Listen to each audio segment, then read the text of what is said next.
how close are we to a breaking point in our healthcare system in Northern Health? Are we concerned about a breaking point in the system elsewhere? And Minister, you speak about those in the system giving all they can give. Why not put in even stricter measures to require the population to be vaccinated in order to help manage that pressure? Are we on a verge in Northern Health of getting to what we're seeing in Alberta? Yeah.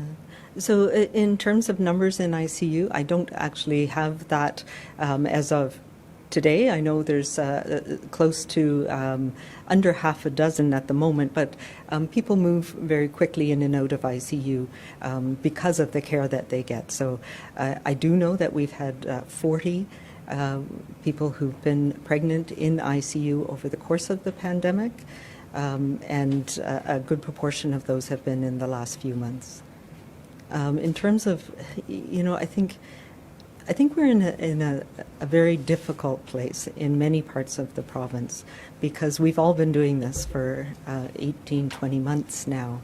So our teams are tired, and there's a moral distress that we feel when we are seeing people who are suffering from a preventable illness now. And that's a challenge that I hear from my colleagues in ICU in particular, but in hospitals across the province. It's also very challenging in public health because we see its direct correlation of certain communities where immunization is lower. And we spread this virus, as I've said all along, we spread it to those people we're closest with. The people that we are indoors with, that we live with, that we work with, that we have social gatherings with, and it's being spread across communities in the north from people who inadvertently take it with them when they go to celebrations of life, to funerals, to birthday parties. And those are the things that are most dangerous for us right now if we're not protected through immunization. And what we see is spillover into long-term care. We have healthcare workers who are ill. So, these are strains that are on top of everything that we've been through over the last 20 months. So that's the challenge that we have. I don't think any of us are at the breaking point. We've always continued to do the case management.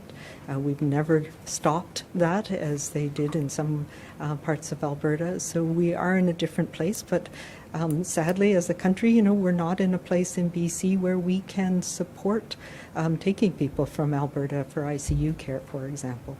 But, you can talk. I think, Richard, what you're witnessing is the strength and the power of public health care in BC. You see it in the quality of the outcomes people have overall in ICU, because anyone in ICU with COVID-19 is seriously ill. And you're seeing in our response, in our outcomes, and the efforts of our healthcare workers, the extraordinary response of public health care to people who need care in our province. And also, I think, it's strength and flexibility. I have to tell you that this past week, as I just reported, 511 non-urgent scheduled surgeries postponed. These are the things we can do to manage it, and we will continue to do those things to manage the system and ensure we can provide care for people. Well, let's be clear, we'd rather be doing those surgeries. And surely those 511 people who have medically necessary surgeries postponed would rather that we're doing them, because there is anxiety, and that's why we've made the commitment at every phase that we've delayed surgeries to get those surgeries done as soon as possible, and we have proven that again and again and again in this pandemic. What's going on now is that at the BC CDC and in other health authorities, we're supporting Northern Health because support is required, just like they would for us if the situations were reversed, and have done for us. And this is the work we have to do together, but this is the healthcare system working effectively. So what are the other actions we're taking? Everybody in healthcare, as you know, in long-term care and assisted living, will need to be vaccinated by October the 12th. In the broader healthcare system, everyone patient-facing will need to be vaccinated by October the 26th. There's a province-wide mask mandate in place, as you know, for indoor public spaces, and a series of other measures, particularly in the northern and interior health authorities. These are the steps we're taking, the tools we're taking to help deal with COVID-19. But the most effective one, you can see it. You can see it in the numbers every day of those seriously ill, is to get vaccinated. These numbers are rising. We've just got today's numbers. We're at 87% people vaccinated across BC, and we've got to continue to drive that upward. And I'm happy to report that people are registering every day, but we absolutely need to focus those efforts and encourage people, particularly in the Northern Health Authority, to get vaccinated. And it's not to single out Northern Health. People are workers in Northern Health, and the vast majority of people in Northern Health have been vaccinated, but we simply need that number to get higher. There is a path through for Northern Health, and it starts with vaccination, and we have to continue to make those efforts. So our healthcare system is delivering what it has delivered throughout this past year, which is extraordinary work by healthcare workers, an exceptional increase in the resources provided to the system, of course, as you would expect, and as we are doing, to ensure that when we cancel surgeries because of these circumstances, we get people the surgeries they need, that we increase, as we did from August to August, the number of surgeries we did over 2019, an extraordinary achievement in the pandemic. We've got a remarkable healthcare system, but this number of people in ICU, and remember we hit 183 in the month of April. That was our previous high in terms of people in ICU with COVID-19. The 156 we reported yesterday as of Sunday night is a significant number. And with 138 of those unvaccinated, that is significant resources in the system. So what do we need to do? We all need to get vaccinated. Richard, do you have a follow-up?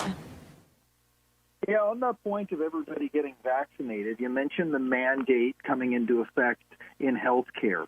Do we have a better sense of how many healthcare workers in this province are immunized against COVID-19?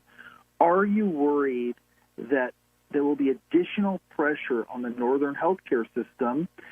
Yes, I think we can assume that healthcare workers are vaccinated at a higher rate than the population, but northern health may be lower still. Are you worried that we may have another blow to the system there, and do we even know how many people may not be immunized by the deadline? Yeah, so we're working on that. As you know, I've compelled the information for long-term care for both residents and anybody who's working in a long-term care home, regardless of whether it's a health authority or a private care home. And those data are coming in. It's always more challenging than we expect when we have to create a portal to obtain information on and then link it with the immunization registry. So we should have more data on that. But at the facility level, people are now being, in the healthcare, long-term care and assisted living facility level, people are now being tested if they are not yet vaccinated. And we are reaching out to every individual person to make sure that we've answered their questions and made sure they have access. And we've, across the system, started to do that as well for all healthcare workers who will be affected by the mandate. So I don't have exact numbers for you off the top today, but those are issues that we are absolutely addressing. And I think we need to put it in the context, and we talk about the strain on healthcare workers. And part of that strain is healthcare workers who are not yet vaccinated becoming ill themselves or having to be off because they've been exposed to somebody who's ill. And as of last week, we had over 100 healthcare workers who were in isolation, ill with COVID, or because they've been exposed and weren't yet vaccinated. So it is a strain having this much transmission in our communities, and we as healthcare workers being at risk as well. So all of those things are ones that we have to address, and some of the things I talked about today were the questions that I'm getting from people, and very legitimate concerns about vaccination in pregnancy, for example, whether it's safe if you're breastfeeding. So those are all important questions that we do have answers to, and that we need to get that information to people so that they are protecting themselves. Hi there. I just wanted to get back to Northern Health. How many ICU beds and surge critical care beds are there in Northern Health right now, and how many are occupied? We'll do. We get our daily report later today. I'll send all that information to you, Scott. Yesterday, there were 20 people with COVID-19 in our ICUs in Northern Health, and that's obviously a significant number of people, and that doesn't include people who have COVID-19. I believe 6 of which have been transferred out of Northern Health. So those are significant pressures. Yesterday, we had 53 people in hospital, I believe, in Northern Health with COVID-19. When we had those high periods in March and April, that number was 45 or 46. But all that information we'll regularly provide, and I'll just provide it to you by hospital and throughout the health authority. But what I'm telling you, I think, is pretty clear when we're talking about moving people. We do that with great reluctance because obviously when you're sick, having to move someone from Fort St. John or from Prince George or from Vanderhoof down to Vancouver or to Victoria is a significant challenge for themselves and for their families. So we do it with great reluctance. The fact that we're prepared to do it and are creating space for it over the next week to ensure that Northern Health can plan appropriately, I think is the right path. But we'll give you all the data by hospital and throughout the health authority, and we can provide that generally to everybody. I think we've provided it many times before. I'm happy to provide it again, Scott. Scott, do you have a follow-up? Yeah, just checking that these Peace River South and Peace River North and Port Nelson, the full vaccination rates there hover around 50%. How do you explain the hesitancy in the North towards getting the COVID-19 vaccine, and what is being done to combat that hesitancy? I think there are many different reasons, and different communities have different reasons. And we hear from a lot of people about some of those reasons. We know in some of the more rural areas, it's about access, it's about timing, it's about how do we get vaccine to people and making it easy for them. There was, for a very long period of time, very few cases across the north, and there was a sense of complacency that this isn't really needed. There are some communities where there's a real resistance and fear about immunization. There's also some communities where some leaders are whether it's faith leaders or community leaders, are actively against vaccination. And so we have a number of different strategies to address whatever the issues are. We have been taking a vaccine out to rural areas, doing drive-ins, meeting people where they're at. That's one thing. Making sure we answer people's questions. And, one of the things around the vaccine card is actually an impetus for people who are a little bit complacent to say, hey, this is important, and it continues to be important. And we've seen that in the north, where we have pockets of people who are unimmunized, similar to what we saw in some communities and still see in some communities across the interior health. It can spread very rapidly, and very rapidly to people who may end up in hospital. And we hear that from some people, that there's a small proportion of people who are still in denial, even when they're in hospital and ICU, that it actually is COVID that's making them sick. So those are challenges that as healthcare workers, we're public health on the front lines, whether it's in the hospital or ICU, that having to deal with some of those issues makes it very difficult as well. So we're providing support in as many ways as we can to answer people's questions, to help them understand the rationale, to help them understand as well, to answer people's questions about the vaccines. And I think there's, and I've said this many times, there's misinformation, which is just things that are unintentionally wrong or bits of information that are taken out of context. But in some cases, and particularly on social media, there's very pointed disinformation, intentionally misleading information that is sent out there by certain groups of people to incite fear about the vaccines. And we see that in some communities across the province as well. And, that is the important, really challenging, difficult place.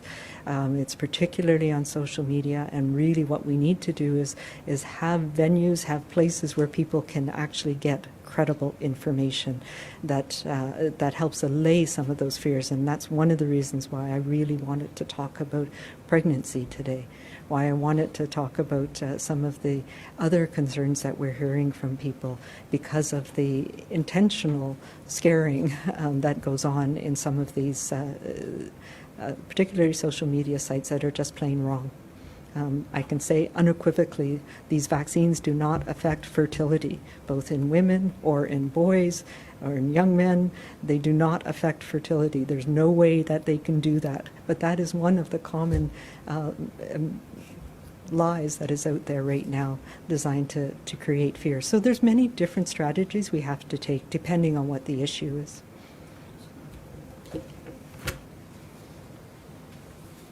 Yeah, I think we have to put it in context. In the Northern Health Authority, about 76% of people have received their first dose immunization.